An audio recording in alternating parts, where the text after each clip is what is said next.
alegria podermos estarmos reunidas hoje. Nós estamos no novo formato do Culto Rosa e nesse tempo que temos vivido, de pandemia, o qual está sendo impossibilitado estarmos juntas, nós buscamos ao Senhor uma estratégia para que a palavra dele continuasse a ser anunciada e hoje nós estamos aqui, para falarmos, continuarmos a falar do amor de Deus através do Culto Rosa. Nós estamos reunidas em equipe, nós estamos aqui com terapeutas, nós estamos aqui com a missionária Adriana, a missionária Fátima, a pastora Vanusa e a Heloísa Loyola e eu, Kátia, estamos para darmos a vocês esse suporte e continuarmos também compartilhando daquilo que o Senhor ele tem reservado para as nossas vidas. E o nosso tema que nós vamos trabalhar hoje é vida em família. Como você está vivendo o seu isolamento? Como está sendo este conviver, essa nova realidade em estar junto do seu esposo, dos seus filhos? Como que você está estabelecendo esse relacionamento dentro da sua casa? Nós sabemos que nem sempre é fácil. Esta pandemia ela trouxe para nós uma oportunidade de nós revermos alguns conceitos, Então o nosso tema hoje, vida em família com vocês. E nosso endereço está abaixo.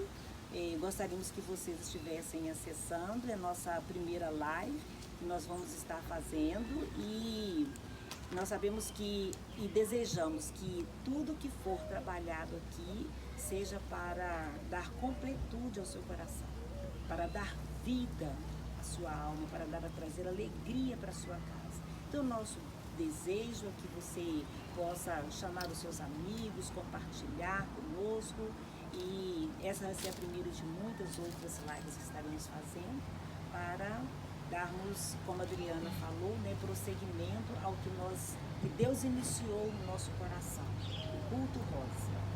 Pois é, aproveitando aqui, esse ensejo de falar de família, a gente tem que se basear na palavra de Deus, porque o melhor livro para nós seguirmos mesmo, conselhos, orientações, a gente encontra tudo na palavra de Deus. O apóstolo Paulo, as cartas dele nos orientam muito, e tem uma passagem aqui na carta do apóstolo Paulo, em 2 Timóteo 5, 2 Timóteo 3,5, que diz assim: se porém alguém não cuida dos seus parentes, principalmente dos da sua casa, negou a fé e é pior que o incrédulo. Isso está escrito na primeira carta a Timóteo 5:8.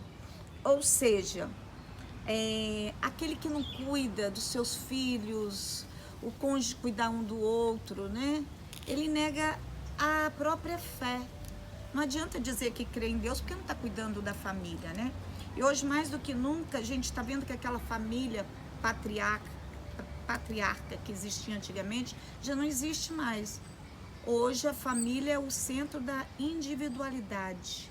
É cada um fechado dentro dos seus quartos, é cada um para si, é tudo dividido. Então não há mais aquele diálogo da família. Hoje o que a gente percebe nessa quarentena? O conflito no relacionamento.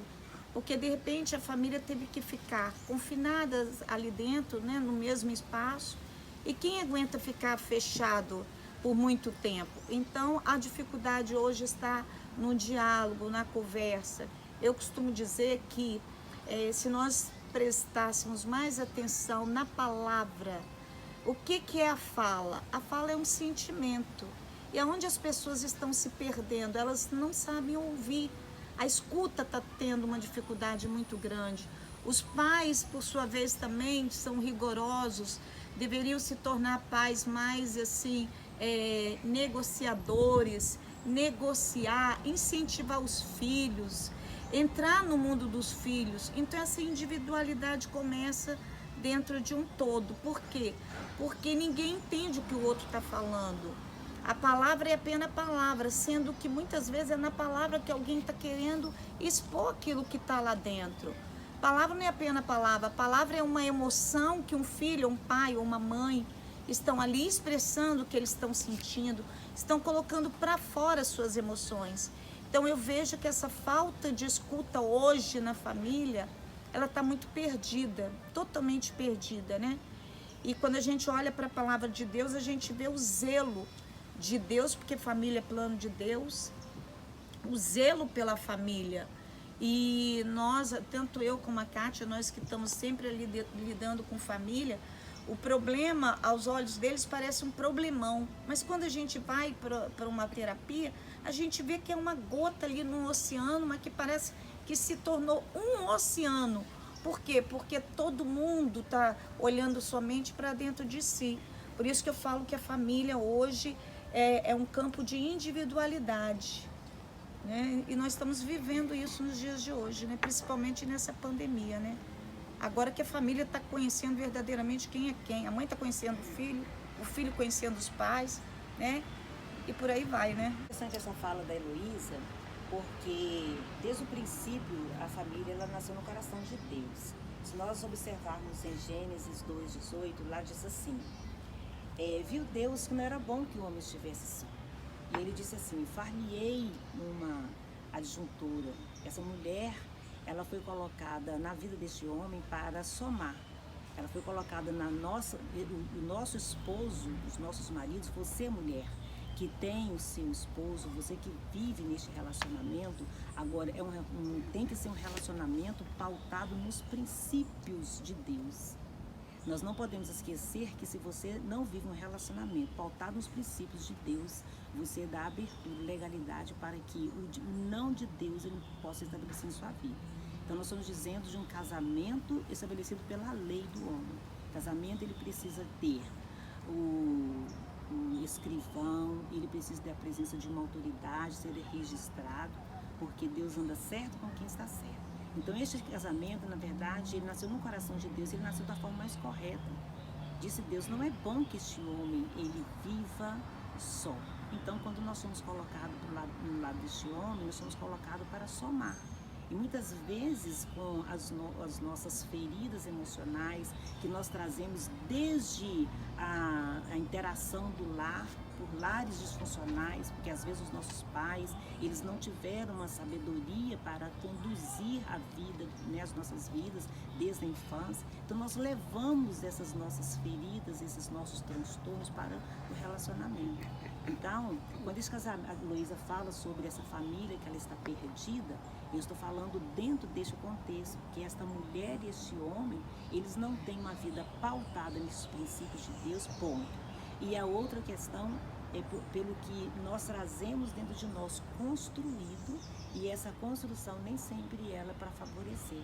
Então, dentro do relacionamento, eu quero colocar a minha razão, eu quero colocar aquilo que eu tenho. E eu pergunto a você, o que é que você tem como construído, o que é que você trouxe para dentro do seu relacionamento que de alguma forma não está somando com o que este esposo tem. A Bíblia diz que a mulher tem que estar no papel da submissão. Tudo que é sub é o que está debaixo. E a gente confunde muito essa questão da submissão. A mulher submissa por baixo é uma mulher desmerecida. Mas a mulher submissa debaixo, ela está seguindo as autoridades. Estou debaixo dessa missão. Qual? A missão do casamento. Nós estamos vivendo um contexto de reinventar, né? Mas vamos reinventar. Nós temos que buscar sempre na Bíblia. Porque lá em Provérbios 14:1 diz o seguinte, que a mulher sábia edifica o seu lar. E nós estamos edificando, estamos buscando, né, orientação ao Senhor, porque tudo que tem falado até agora, a Kátia, a Heloísa, é que nós precisamos de ser uma ajudadora ao lado de um esposo, de um homem. Mas para sermos tudo isso que nos é proposto, nós precisamos de quê? Buscar forças aonde? Na palavra, conhecimento, pedir a Deus sabedoria, né? Assim nós vamos conseguir sermos esta companheira. Heloísa, ela havia comentado que nas clínicas, né, o qual ela tem bastante experiência, ela tem visto claramente essa questão da comunicação, né? Uma falta de comunicação, não entrando em acordo. E eu gostaria de perguntar a você, Heloísa, na prática, O que você acha que as famílias poderiam fazer para que essa comunicação se torne mais assertiva? Bem, quando eu falo na questão do diálogo, que os pais, eles muitas vezes reclamam dos filhos, né? Que só sabe falar gritando. Eu digo que por trás de toda fala há algum segredo, alguma coisa que está oculta lá dentro. Então, eu falo que para a gente acertar um diálogo, é a gente primeiro saber ouvir e não só naquela percepção do ouvir já querer reagir. Porque a sensação que nós temos hoje é que todo mundo anda armado.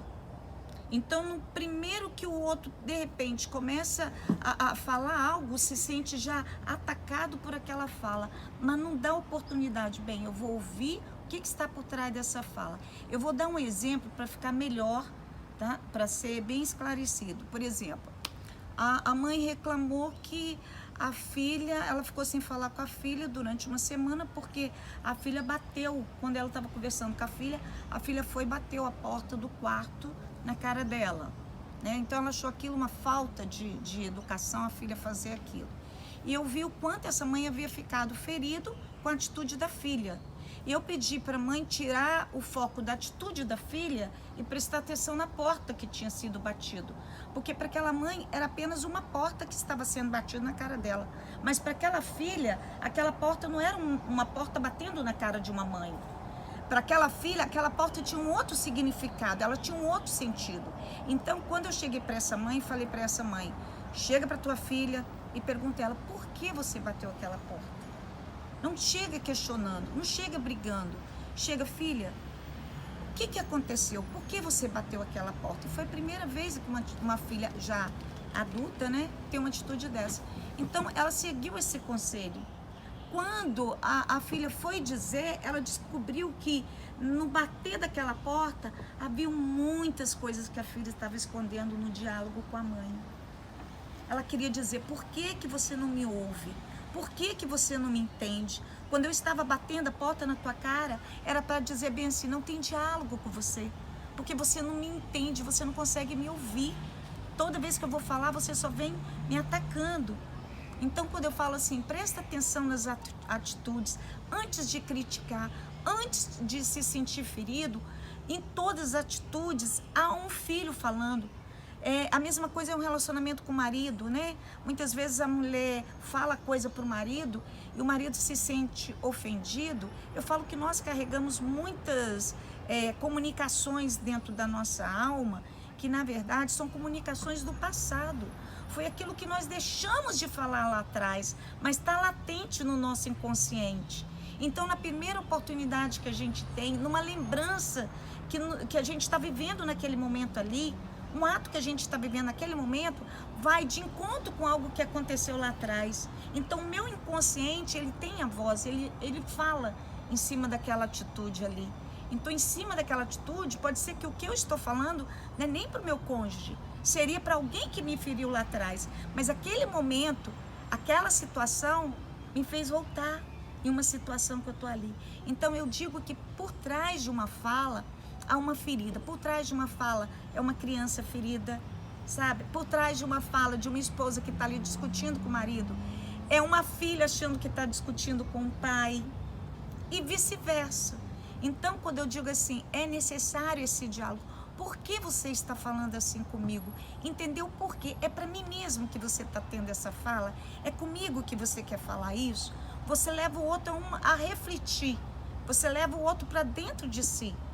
Porque você só consegue chegar a uma análise do que você está fazendo e falando quando você olha para dentro de si, não é quando você olha para o outro. Então, quando eu falo essa comunicação, é perguntar, meu filho, ou minha filha, ou meu marido, né? Seja quem for, o que está por trás dessa fala sua? O que você quer falar? Eu acho que o diálogo é muito importante. Por isso que eu falo que nós estamos precisando hoje de pais que saibam negociar e não entrem em conflito naquele momento. Porque nós estamos vivendo num mundo que, por todos os lados, nós somos bombardeados com a mídia, né?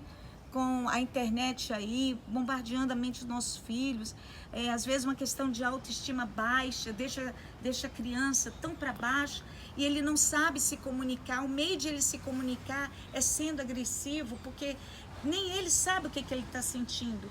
Então, é nisso que eu estou falando, por trás de toda uma atitude agressiva, há uma fala muito mais profunda.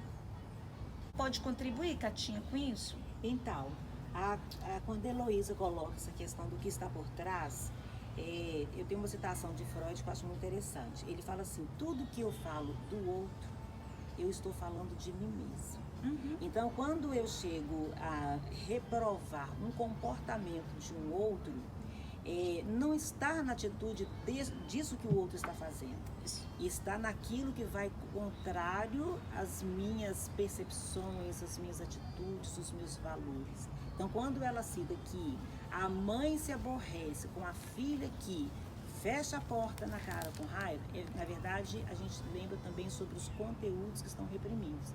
Na vida dessa criança existem conteúdos que não foram que foram internalizados, mas não foram colocados para fora. Então, existem várias formas de nós mostrarmos para o outro que nós não estamos felizes, né?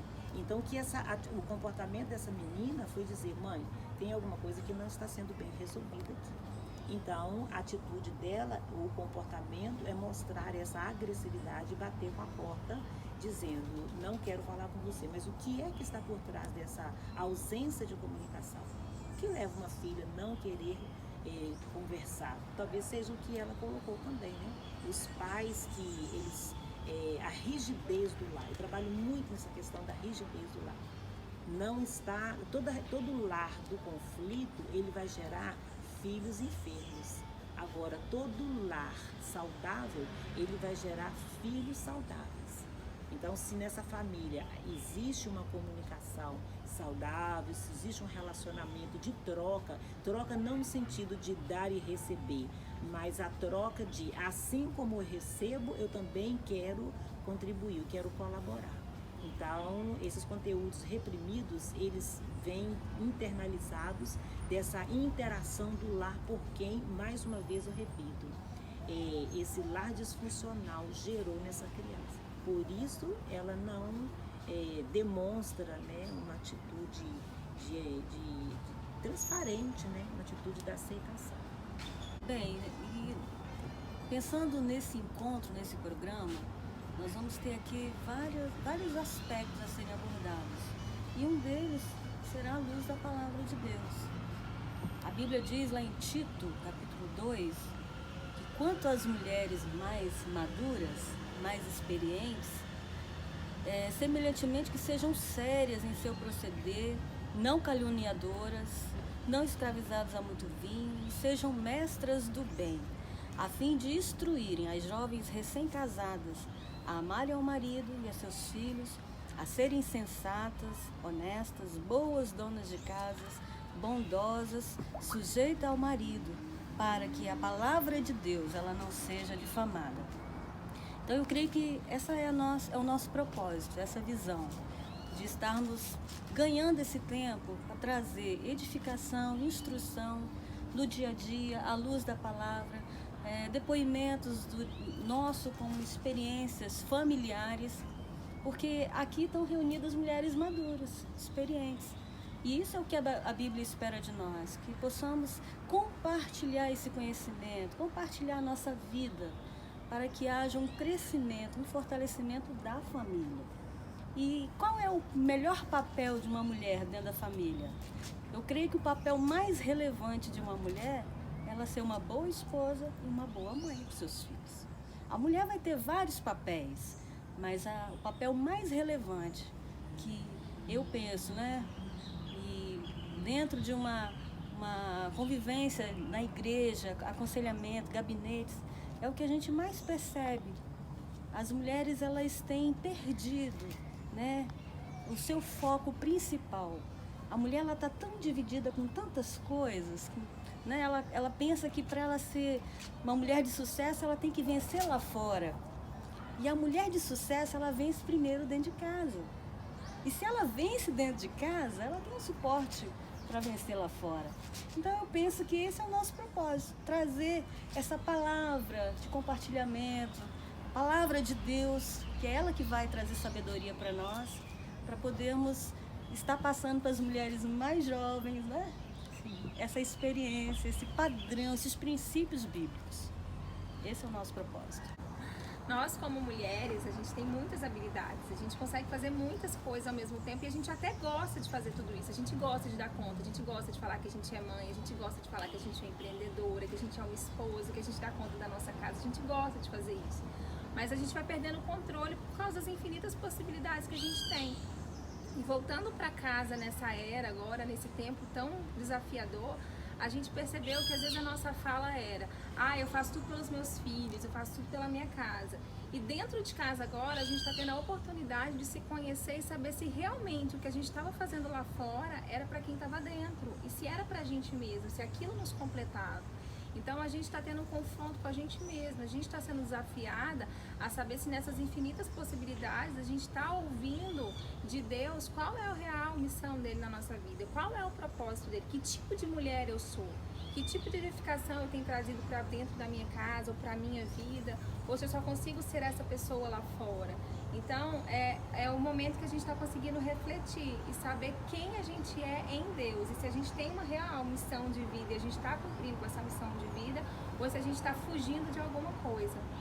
Então, Flávia, pensando nisso, você me fez lembrar da mulher de Provérbios 31.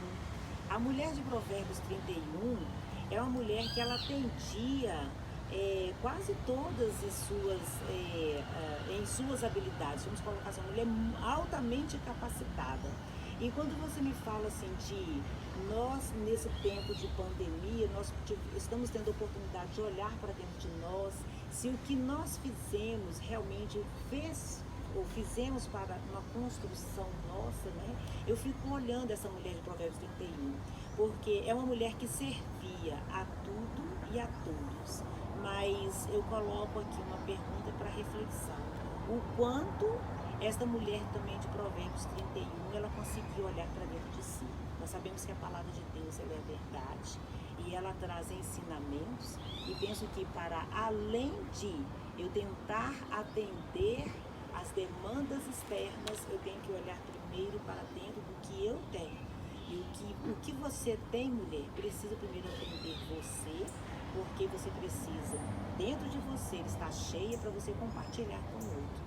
Então a palavra de Deus, em tudo e em todo tempo, ela traz para nós ensinamentos. Então, Kátia, a gente consegue ter essas habilidades e até dar conta de muita coisa, mas a gente precisa aprender a planejar o que a gente quer fazer.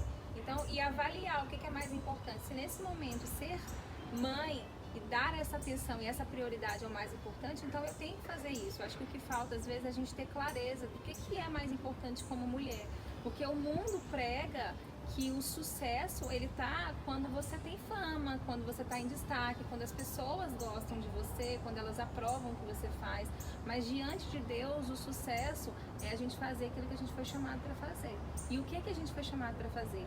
A nossa confiança está baseada em quem? A nossa clareza de viver a nossa vida está baseada em quem? No que o mundo tem pregado ou no que Deus nos chamou para fazer? Então é essa reflexão que a gente precisa ter para a gente seguir a nossa vida de acordo com a vontade de Deus. E dando só uma continuidade à fala da Flávia, eu penso que nós como mulheres, nós não daremos conta. É muita coisa. Mas aí se você pensa o seguinte, quando a Bíblia fala que a mulher sábia, né, ela edifica a casa, não pega essa sábia como um peso, pega isso como um presente. É um dom divino. É um dom que Deus deu à mulher. O homem não teria condições de assumir o que a mulher assume no lar. Então eu penso que ser a mulher sábia que edifica, que constrói a casa, é um presente, é um dom. E como nós vamos aprender? À luz da palavra de Deus. Não tem como buscar em outro lugar, né? Se a nossa fonte for a palavra de Deus, a gente vai tornar essa caminhada mais simples, mais leve, suave. Porque se nós formos pelo mundo, aí vem as pressões, vem a culpa, vem a frustração de não dar conta. Mas se o meu foco for a palavra de Deus, eu entendo que é um caminho, é um processo. Ninguém consegue tudo da noite pro dia. Por isso que a Bíblia fala que as mulheres maduras, elas precisam o quê? Compartilhar esse ensinamento com as mais jovens, que talvez estejam passando por essa pressão. O que eu vivi há 20 anos atrás como esposa, eu já não vivo mais hoje, com 27 anos de casado. Eu já lido melhor, mas foi um aprendizado de anos. Então, se nós temos essa convicção que nós podemos passar esse conhecimento, essa história de vida, nós vamos construir e vamos ajudar, né, os nossos ouvintes, as pessoas que estarão participando, a crescer juntas como mulheres dentro da família. E é bom frisar também que todos nós somos pessoas. Na verdade, nós temos funções que o Senhor nos colocou, né? A mulher, ela tem a função de ser mãe, né? Isso é uma função.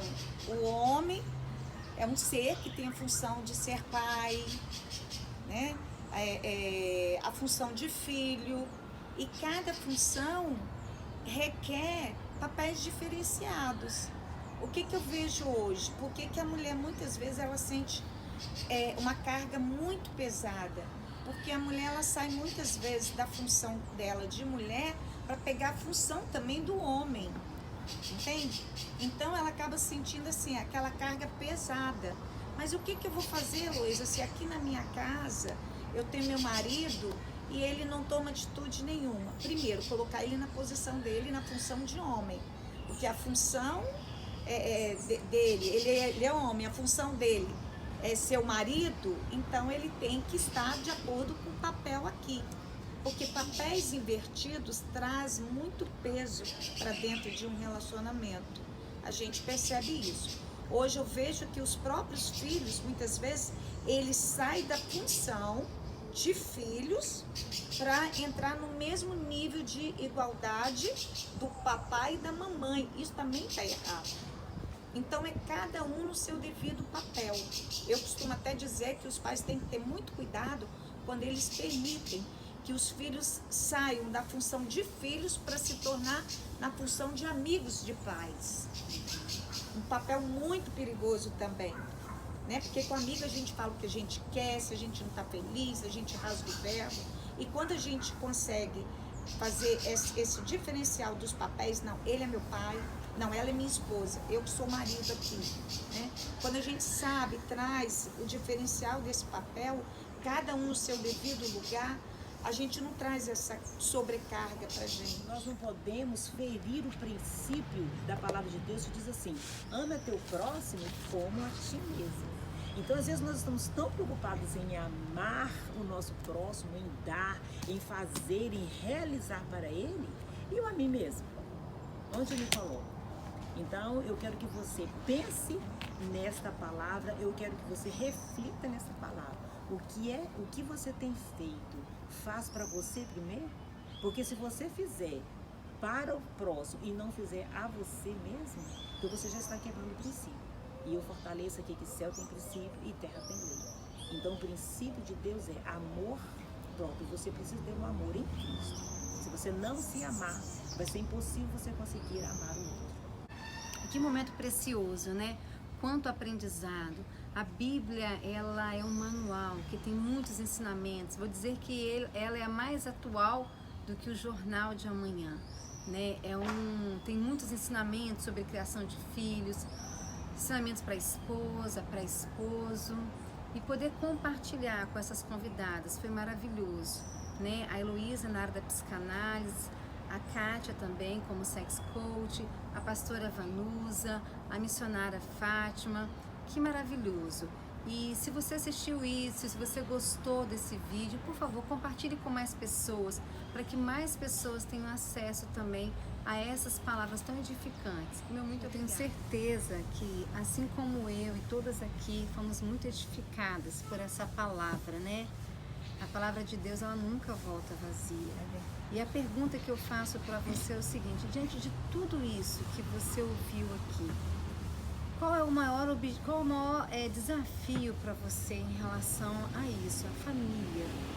E eu queria te convidar para nós orarmos, né, para nós trazermos ao autor, o Criador, todas as nossas limitações. A palavra do Senhor diz que se nós pedimos a Ele sabedoria, Ele nos dá.